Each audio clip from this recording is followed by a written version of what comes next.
আমি তো নিজের চোখে বিশ্বাস করতে পারছি নে। শহরের রাস্তায় ঝালমুড়ি বিক্রি করে লালু মিয়া, কিন্তু সারাদিন তার ঝালমুড়ি বিক্রি হয় না বললেই চলে। এই উপার্জন দিয়ে সে সংসার চালাইতে খুব হিমশিম খেয়ে যায়। এইদিকে মহাজন এসে বারবার তার ধার নেওয়া টাকা ফেরত নেওয়ার জন্য তাড়া দেয়। প্রতিদিনের মতো লালু মিয়া আজও বাড়ি ফিরল খালি হাতে। না, আজও কিছু বিক্রি হইল না গো বউ, 1 টাকা আমদানি হয় নাই, আজও কিচ্ছু হইল না। উফ, এরকম হলে কিভাবে চলবে বলো তো? ঘরে একটাও দানা পানি নেই, চারিদিকে এত ধার বাকি। মহাজন তো আজও এসেছিল তার টাকা নিতে, আজই এসেছিল দলবল নিয়ে। আমাদের এই বাড়ি মহাজনের কাছে বন্ধক দেওয়া আছে, বলেছে যদি ধারের টাকা কিছু অন্তত শোধ দিতে না পারি তাহলে এ বাড়ি ছেড়ে চলে যেতে হবে। এ তাই নাকি? কিন্তু কি করবো কও, এদিকে 2টো চাল কেনার টাকাও নেই, ধার দেনা করে কিভাবে মেটাবো বউ? তাহলে সত্যি কি কাল এই বাড়ি থেকে আমাদের বেরিয়ে যেতে হবে? জানি না বউ, জানি না, সব ওই উপরওয়ালার ইচ্ছা। হ্যাঁ বউ, সব ওই উপরওয়ালার ইচ্ছা। শুনছো বউ, শেষবারের মতো বিছানায় শুয়ে নাও, কাল থেকে হয়তো আমাকে রাস্তায় রাত কাটাইতে হইতে পারে। না, কি করে দেবো বলো, ঘরে তো একটা টাকাও নাই। জানো, আমি মাঝে মধ্যে ভাবি আমাদের যদি একটা টাকার গাছ থাকতো তাহলে কতই না ভালো হতো। এমন স্বপ্ন তো আমিও দেখি, সত্যি সত্যি যদি এমন হইতো আর কোনো চিন্তাই থাকতো না।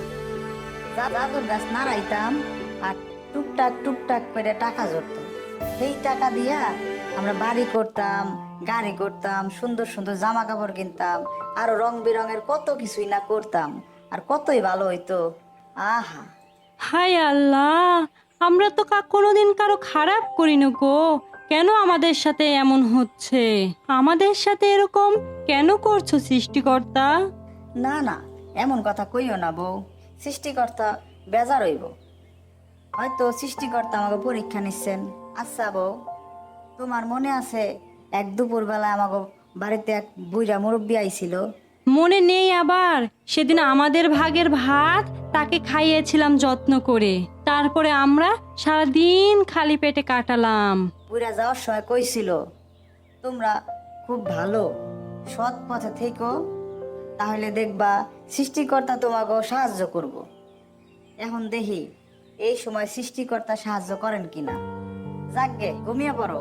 এরপর লালু মিয়া আর তার বউ ঘুমিয়ে পড়ে।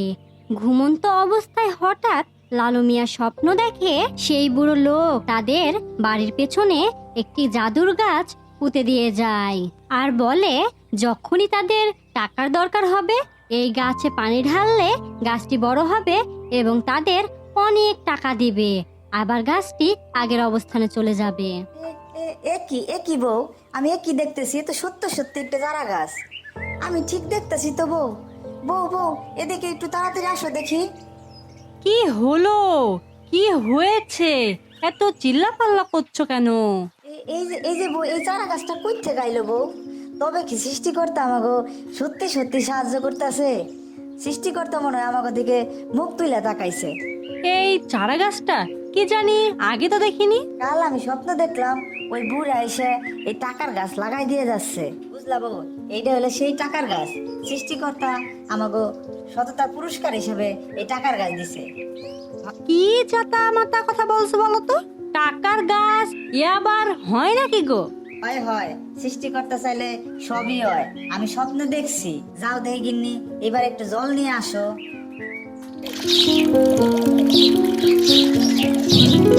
একি একি একি, আমি তো নিজের চোখে বিশ্বাস করতে পারছি নে।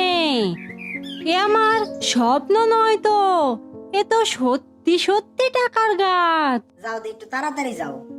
টাকার গাছ বউ, টাকার গাছ, এটা একটা টাকার গাছ।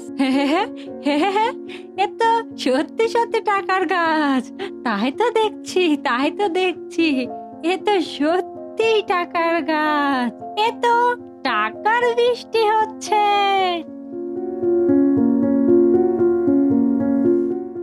লালু মিয়া, ওই লালু মিয়া, বাড়িতে আসোস?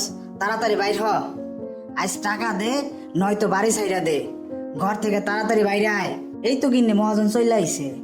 দাঁড়াও দাঁড়াও, আমি বেটা সব টাকা পরিশোধ করে দিব।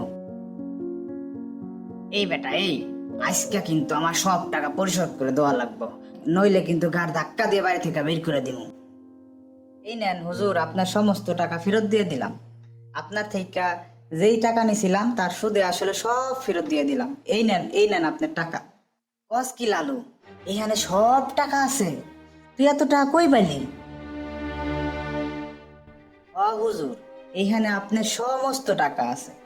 এখন থেকে আর আপনার কাছে টাকা ধারের জন্য যাইতে হইব না আমার। আপনি এখন যাইতে পারেন। ওই গো, বাজারে ব্যাগটা দেও দেখি, আজকে খাসির মাংস নিয়ে আসি বাজার থেকে। খাসির মাংস?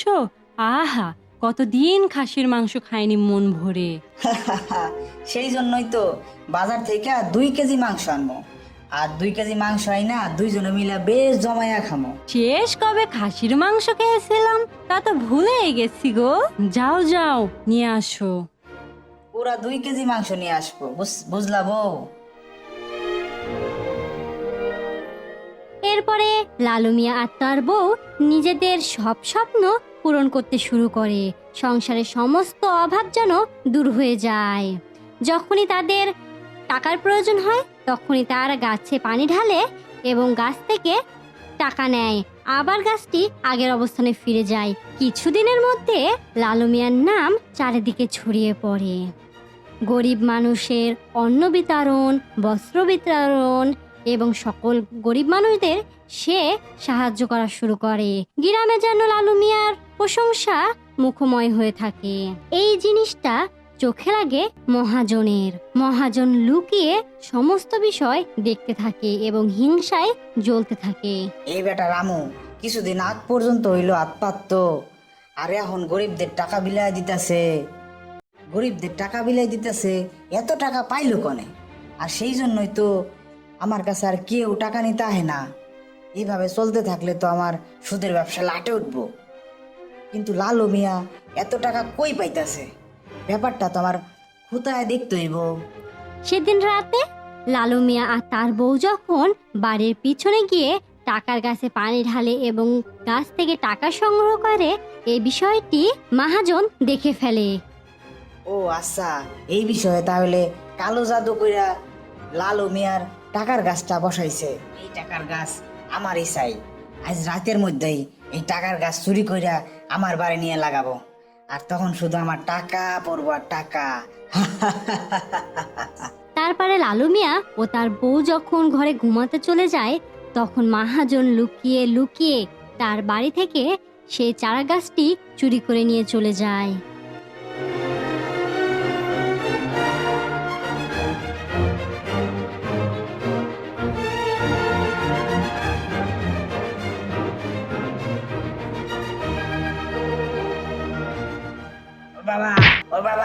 ও বাবা বাঁচাও। ও বাবা, রামুর সাথে তো এরকম কিছু দেখলাম না। বাঁচাও, আমাকে বাঁচাও, মেরে ফেললো। ও বাবা, আমাকে বাঁচাও।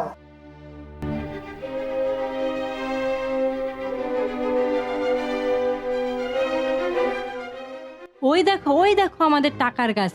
দেখলে, আমি তোমাকে ঠিক কথা বলেছিলাম। মহাজনী আমাদের গাছটি চুরি করেছে। দেখছো তো, আমার কথা এখন সঠিক হলো। হ্যাঁ, এই তো তুমি ঠিক ধরছো বউ। মহাজনী আমাকে টাকার গাছটা চুরি করে নিয়ে গেছে, আর এর জন্য মহাজন এই চুরির শাস্তি ঠিকই পাইছে। দেখছো বউ, এখন মহাজন চুরি করার ফলে পঙ্গু হইয়া পইরা আছে। আহারে বেচারা, কি অবস্থা, মৃত্যুর সঙ্গে পাঞ্জা লড়তাছে। বুঝলা গিন্নি? এই জন্যই বলে লোভে পাপ, পাপে মৃত্যু।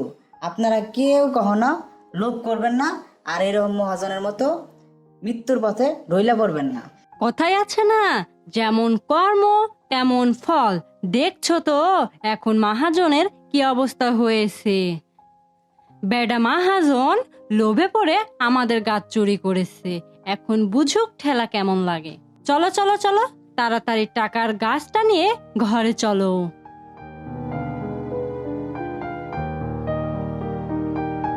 এরপর থেকে লালু মিয়া ও তার বউ সুখে দিন কাটাতে শুরু করে। আর মহাজন সবকিছু লোভের কারণে সবকিছু হারিয়ে সে পঙ্গু হয়ে এক ঘরের কোনায় পড়ে থাকে। এই জন্যই বলে অতিরিক্ত লোভ করা একদম ভালো নয়। লোভে পাপ, পাপে মৃত্যু।